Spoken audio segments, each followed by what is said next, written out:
Hi అండి, welcome to my channel. ఈరోజు మా ఇంటి దగ్గర ఉన్న వినాయకుడి గుడి దగ్గర శ్రీరామనవమి స్పెషల్ రాముల వారి పట్టాభిషేకం కార్యక్రమం జరుగుతుంది. పూజ ప్రారంభంలో గోత్రనామాలు చదవడం జరిగింది. భక్తులందరూ ఎంతో శ్రద్ధతో తమ కుటుంబ సంక్షేమం కోసం ప్రార్థనలు చేశారు. తరువాత ఒక తమలపాకును తీసుకొని అందులో చెక్క, ఎండు ఖర్జూరం, పసుపు కొమ్ము, రూపాయి నాణం పెట్టి దేవతామూర్తులను కూర్చోబెడుతున్నామని పూజారులు వివరించారు. ఈ సాంప్రదాయం వెనుక ఉన్న ఆధ్యాత్మిక భావం భక్తులను మరింత ఆకర్షించింది. తరువాత రాముల వారికి పంచామృతాలతో అభిషేకం ఎంతో శ్రద్ధగా నిర్వహించారు. పాలు, పెరుగు, నెయ్యి, తేనె, చక్కెరతో చేసిన పంచామృతంతో పాటు పసుపు, కుంకుమ, గంధంతో స్వామివారికి అభిషేకం చేశారు. ఆ సమయంలో వేద మంత్రాలు మార్మోగుతూ గంటల శబ్దం మధ్య ఆ దృశ్యం ఎంతో దివ్యంగా అనిపించింది.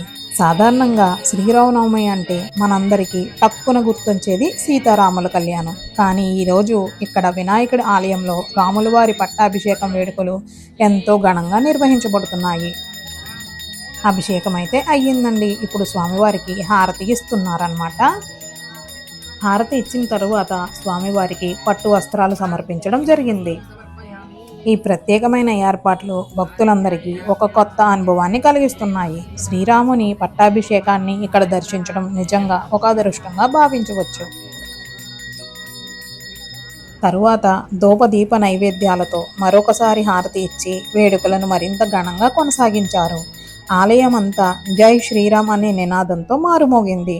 ఈ విధంగా జరిగిన ఈ దివ్యమైన వేడుకను దర్శించడం ద్వారా మనసుకు శాంతి, సంతోషం కలుగుతుంది. ఇటువంటి పుణ్యక్షణాలు మన జీవితాలను పవిత్రంగా మారుస్తాయి. చూసారు కదండి, శ్రీరామనవమి స్పెషల్ రాముల వారి పట్టాభిషేకం.